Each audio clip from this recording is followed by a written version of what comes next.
नमस्कार भक्तों, स्वागत है आपका एक और नई वीडियो के साथ धर्म ज्ञान टीवी चैनल में। भक्तों, आज हम आपको 2025 में पढ़ने वाली विजयदशमी एकादशी संपूर्ण जानकारी 2025 कब है, 24 फरवरी या 25 फरवरी, पूजा विधि क्या है, क्या करना है, क्या नहीं करना है, संपूर्ण जानकारी आज हम आपको इस वीडियो में बताएंगे। तो वीडियो के अंत तक बने रहें। बहुत ही ज्ञानवर्धक वीडियो होने वाला है, बहुत ही लाभ देगा आपको। तो आप सभी भक्तों को फाल्गुन मास के कृष्ण पक्ष की विजय एकादशी की ढेर शुभकामनाएं। आज हम बात करेंगे फाल्गुन मास की आने वाली विजय एकादशी। बहुत ही अद्भुत है। यह एकादशी विजय श्री दिलाने वाली है। यह एकादशी यही वह एकादशी है जिसके व्रत के परिणाम स्वरूप भगवान श्री राम को रावण पर विजय प्राप्त हुई थी। क्या था वह वृतांत, वह भी आपको बताएंगे। किस आर्षि ने इस व्रत के बारे में वर्णन किया था कि ई ने यह बताया था कि भगवान राम आपको यह व्रत करना चाहिए। भगवान राम ने किस विधि से इस व्रत को किया था, वही विधि आपको भी बताई जाएगी। क्या विधि है इसमें, घड़े का विशेष प्रयोग क्या है, क्यों है महत्वपूर्ण यह घड़े का प्रयोग जो आपको करना ही चाहिए। दशमी तिथि से आरंभ करके यह भी आपको बताएंगे। संपूर्ण जानकारी, व्रत कब आरंभ होगा, कैसे आरंभ करना है, क्या विधि होगी, क्या नियम होगा, और शास्त्रों में इसकी महिमा किस प्रकार से वर्णित है, पारण कब करना है, पारण की विधि क्या रहेगी, यह संपूर्ण शास्त्रीय जानकारी आपको प्रदान की जाएगी। यह एकादशी हमारे लिए बहुत महत्वपूर्ण होती है और हम अपने चैनल पर एकादशी के प्रत्येक वीडियो में शास्त्र से कोई ना कोई गहरा रहस्य खोज के आपके लिए लेकर आते हैं। यह जो एकादशी है ना, यह आपके जीवन की सभी परेशानियों पर विजय प्राप्त करने वाली है। यह वह व्रत है जिसको करने से आपके जीवन में कोई भी बड़ा क्यों ना हो, उसे पर विजय श्री अवश्य ही प्राप्त होती है।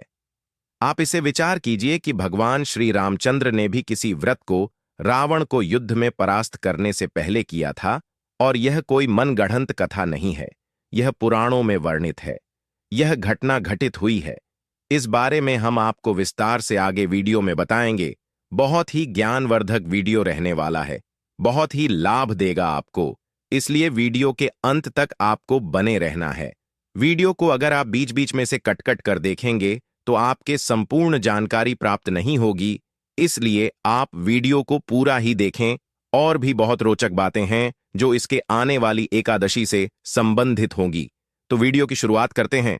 उससे पहले कृपया भगवान की प्रसन्ना व्रत की सफलता के लिए कमेंट बॉक्स में अवश्य लिखें ओम नमः भगवते वासुदेवाय या जय श्री हरि भगवान का यह मंत्र जब भी लिखा जाता है तो उसे लिखने वाले के जीवन में अवश्य ही सकारात्मक परिवर्तन आते हैं, क्योंकि इसे एक सकारात्मक ऊर्जा उत्पन्न होती है और वह सकारात्मक ऊर्जा आपके जीवन में सकारात्मक परिवर्तन लेकर आती है।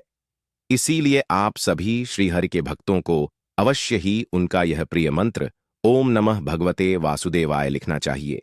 लिए जानकारी आरंभ करते हैं। हमारे श्रोता, माताएं, बहनें, भाई बंधु, आने वाली जो एकादशी है वह एकादशी होगी फाल्गुन कृष्ण एकादशी, क्योंकि प्राप्त होती है।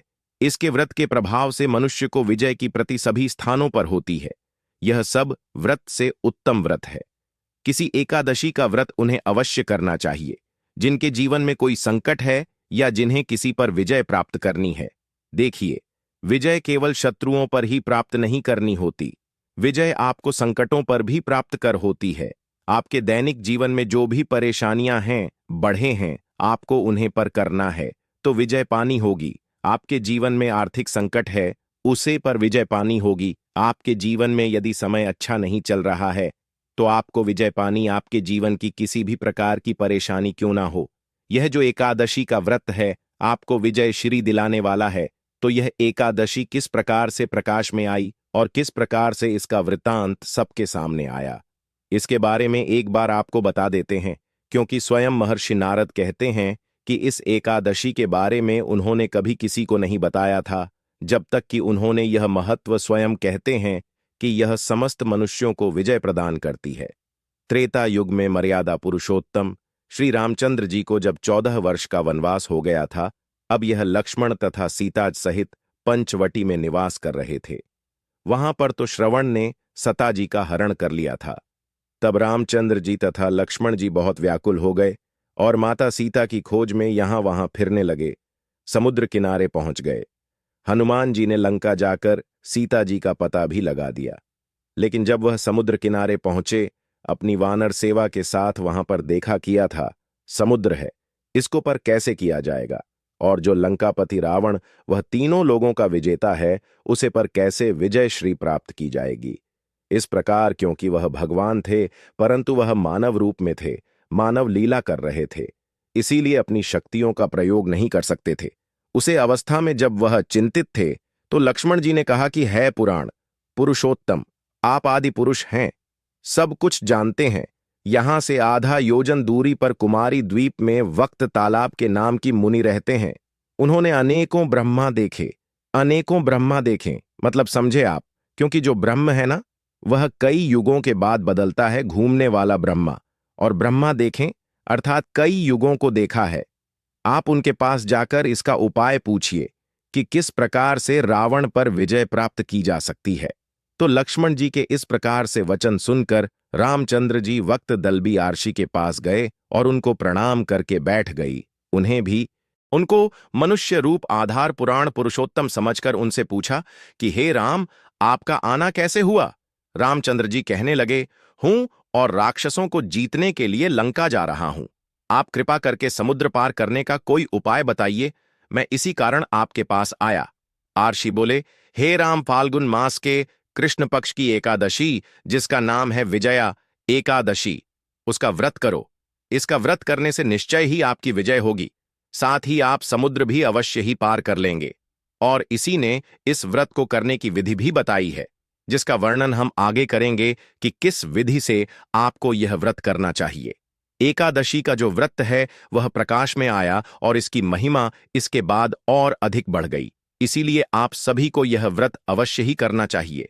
आप बात करते हैं पूजा विधि की, किस प्रकार से पूजा करनी है, क्या अलग है इस एकादशी के पूजन में अन्य एकादशी हैं, क्योंकि हम सदा यह कहते हैं कि प्रत्येक एकादशी की विधि भिन्न होती है। सब यही तो गलती करते हैं हम कि केवल एक एक का एक एकादशी जिस प्रकार से कर ली वैसे ही करते चले जाते हैं। प्रत्येक एकादशी की महिमा अलग है, नियम थोड़े अलग है और भिन्नता भी होती है। इसीलिए आपको हम प्रत्येक एकादशी पर नियम अनुसार बताते हैं कि इस एकादशी का व्रत कैसे करना है, क्या नियम रहेंगे, क्या विधि रही है। तो आइए जानते हैं इस एकादशी की विधि के बारे में। दशमी तिथि से हमने पहले भी कहा है कि सभी एकादशी हैं, जो है वह एकादशी और 3 दिन का जो यह एक पांव होता है, परंतु इस एकादशी में कुछ और भी भिन्नता है। केवल वस्तुओं का त्याग ही नहीं करना है।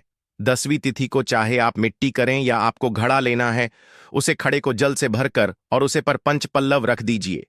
पंचपल्लव आप जानते ही होंगे, इस प्रकार से पंचपल्लव उसके ऊपर रखिए और एक वेदिका बनाया। वैदिक कोई चौकी सजाया, चौकी के ऊपर उसे घड़ी के नीचे आपको रखना है। 7 नाज अर्थात 7 प्रकार के अनाज रखें। 7 प्रकार के अनाज में आप क्या रख सकते हैं, वज्र ले लीजिए, जो ले लीजिए, चावल जो मक्का बाजरा गेहूं या कोई भी अनाज आप ले लीजिए। इस प्रकार से आपको अनाज ले लेना है। घड़ी को जब स्थापित करेंगे ना तो खड़े के नीचे आपको रखते हैं 7 सतनाजा और ऊपर रखते हैं।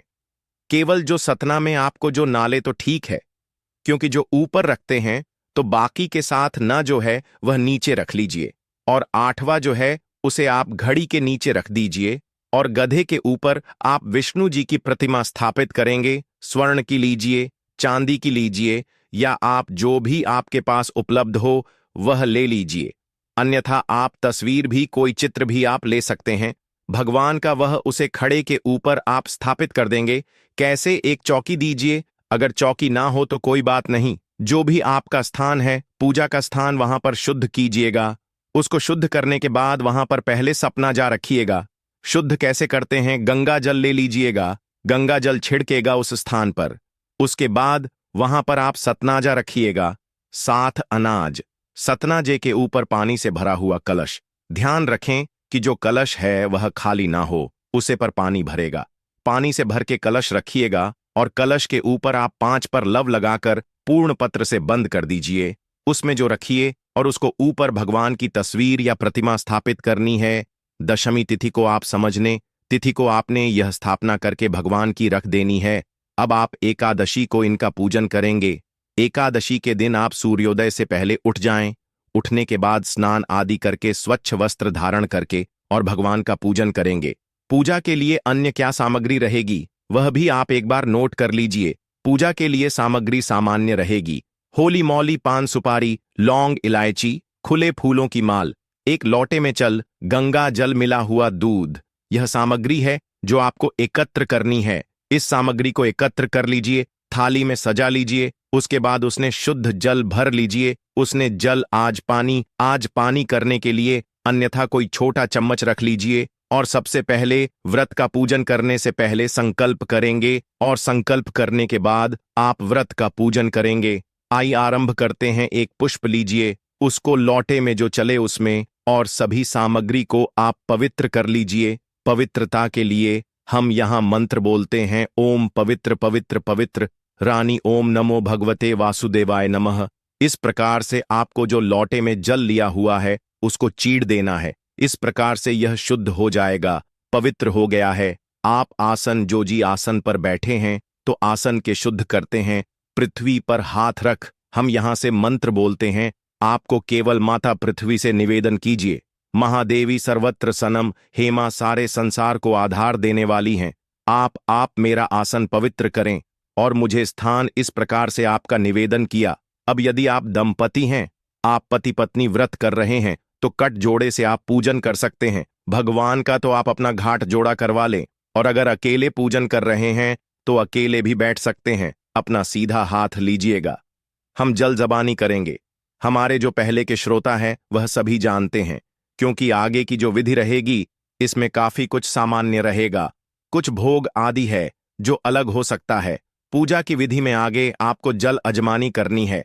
3 बार तो सीधे हाथ में 1 चम्मच से जल लीजिएगा, पी जाएगा। हम मंत्र बोलेंगे। सबसे पहले हाथ धो लीजिए। गंगा जल वाला जाल है ना, उसमें से चम्मच से हाथ में जल लीजिए, हाथ धो लीजिए। अब आप पंगे 1 चम्मच लेकर हाथ पैर सीधे हाथ पैर जल लीजिएगा। ओम के शिवाय नमः, ओम नारायण नारायण धो लीजिए। इस प्रकार से अब हम पूजा के लिए तैयार हैं। अपने आप को तिलक कीजिए और मौली बंदी। यदि पारिवारिक जिंदगी आपके साथ पूजन कर रहे हैं ना तो आप सभी लोग मिलकर बैठकर पूजन कीजिए और पूजन से पहले तेरा कीजिए। और मौली बात आई, अब अमृत का संकल्प करेंगे। अपने सीधे हाथ में जल लीजिए। 1 का सिक्का दक्षिण के रूप में कम से कम रखिए, अधिक जो भी आप रखना चाहे वह प्राचीन 12 वॉल्यूम श्री विष्णु, ओम श्री विष्णु, श्री विष्णु। अपना नाम जिस स्थान पर बैठकर आप संकल्प कर रहे हैं वहां का मकान नंबर, क्षेत्र का नाम, शहर का नाम, फाल्गुन मासी कृष्ण पक्ष, विजया एकादशी व्रत पूजन संकल्प शंकर विष्णु शरण। यहां पर जो हमने बोला है कि आपको यह व्रत कर रहे हैं आयु आरोग्यता की प्राप्ति के लिए, धन संपत्ति की प्राप्ति के लिए और शत्रु विजय की प्राप्ति के लिए। यदि आपके कोई अन्य कामना भी हो तो वह कामना भी आपके यहां बोल देने चाहिए। संकल्प में ही आपको वह इच्छा बोलनी होती है।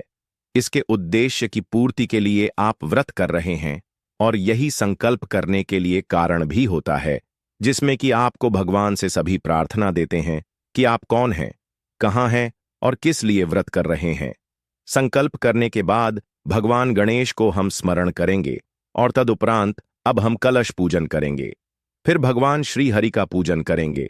कलश पूजन किस प्रकार से करते हैं? सबसे पहले कलश देव पर जल के चीते दीजिए, उनको तिलक कीजिए। 7 बिंदी लगा सकते हैं या 1 बिंदी लगा सकते हैं। कलश पर अक्षत अर्पित कीजिए और दीप जलाइए, धूप जला दीजिए और गीता दिया जला लीजिए। तो धूप दिखाइए और दीप दिखाइए। नावेद के रूप में आपके पास जो भी कोई फल है, मिठाई है, वह अर्पित कीजिए। जल जमानी कराया, शुभ लक्षण आयाम, शुभ 2 वर 2 पवाह दक्षिण के रूप में जो भी आप राशि अर्पित करना चाह वहां दक्षिण अर्पित कीजिए और प्रणाम कीजिए। कलश पूजन के बाद अब हम भगवान श्री हरि विष्णु का पूजन करेंगे।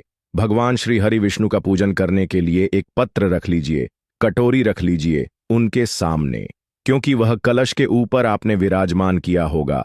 भगवान की तस्वीर प्रतिमा को, जैसे कि हमने विधि बताई थी, दशमी तिथि वहां पर नीचे एक पत्र रख लीजिए जिसमें कि आप पूजा की सारी सामग्री अर्पित करेंगे, क्योंकि कलश पर अगर अर्पित करेंगे तो वह गिरती जाएगी। अजमानी अर्पित करेंगे तो 1 चम्मच से जल अर्पित कीजिएगा। सबसे पहले भगवान को पद्य अर्पित करेंगे। इस प्रकार से अपने भगवान को पद्य मार्ग आज पानी समर्पित किया है। 1-1 चम्मच जल अपने कटोरी में छोड़ देना है, जो भगवान के सामने रखी है, या भगवान के पूजा के समग्री के लिए भगवान को स्नान करेंगे। स्नान करने के लिए 1 चम्मच जल छोड़ दीजिए कि आप भगवान को प्रेम पूर्व स्नान कर रहे हैं की तरफ। इसके बाद भगवान को इत्र लगाइए। यदि आपके पास इत्र है तो आप एक हुई पर लीजिए या पुष्प पर लीजिए और वह इत्र भगवान को समर्पित कीजिए। वस्त्रम वस्त्रा है, वस्त्रम समर्पयामि का एक टुकड़ा तोड़ लीजिए और वहां प्रेम से वस्त्र के रूप में भगवान पर अर्पित कीजिए। वस्त्रम समर्पयारी अक्षतम पंतु तिलक कीजिए। भगवान को चंदन का तिलक कीजिए। तिलक करके अक्षत लगाइए। पुष्पम सवार व्यायाम ही समर्पित कीजिए। पुष्प अर्पित कीजिए। फूलों की माला है तो माल पहनाए। धूप दीप दर्शन धूप दिखाइए। भगवान को दीप दिखाइए। भगवान को के बाद नए माध्यम समर्पण अर्पित कीजिए। नावेद में क्या आपके पास कोई मिठाई है तो वह अर्पित कीजिए, और यदि कुछ ना हो तो आप मिश्री भी नावेद के रूप में RPIT कार्य 1 चम्मच जल लीजिए, भगवान को अर्पित कर दीजिए। अमिताभ मुलाकुम अर्पित करने के लिए पान का पत्ता लीजिए, उसकी डांडी तोड़ दीजिए, 2 लौंग 2 इलायची 1 सुपारी उसमें रखिए। पान का बीड़ा बनाया और वहां भगवान को अर्पित कीजिए। तांबूल ओम समर्पयारी गांव में दक्षिणा अर्पित करना चाहते हैं वह राशि अर्पित कर दीजिए। दक्षिण अर्पित कीजिए, भगवान को और प्रणाम कीजिए। इस प्रकार से आपने आज का यह एकादशी का व्रत पूजन पूर्ण किया है। अब आपको कथा श्रवण करनी चाहिए। कथा यदि आपके पास है तो आप पढ़िए और ना हो तो आपको सुनिए। कथा जो ऑथेंटिक कथा है वही आपको सुनने चाहिए। इसीलिए यदि आप चैनल पर नए हैं तो कृपया चैनल को सब्सक्राइब कर लीजिए, जिससे कि आप सभी सही कथाएं सुन सके, क्योंकि यह चैनल शास्त्रों पर आधारित, वेद पुराणों पर आधारित चैनल है और यहाँ पर हम जो भी कथाएं सुनते हैं वह एकदम सही सटक पुराने पर आधारित कथाएं होती हैं। हम इधर उधर से कहीं भी बनाकर कोई भी कथा नहीं सुना देते हैं। सही कथा सुनने के लिए आप चैनल पर नए हैं तो सब्सक्राइब कर लीजिए, और हमारा आपसे निवेदन यह भी है कि YouTube 0 या किसी भी नाम से अपलोड कर देते हैं और सुनते हैं तो आपको सही कथा ही सुननी चाहिए। कथा सुनेंगे, कथा सुनने के बाद आप आरती करेंगे, आरती करने के बाद भगवान को फल का भोग लगाएंगे। आज के दिन फल का भोग लगाएंगे, प्रसाद बंधु बांधव गढ़ करेंगे।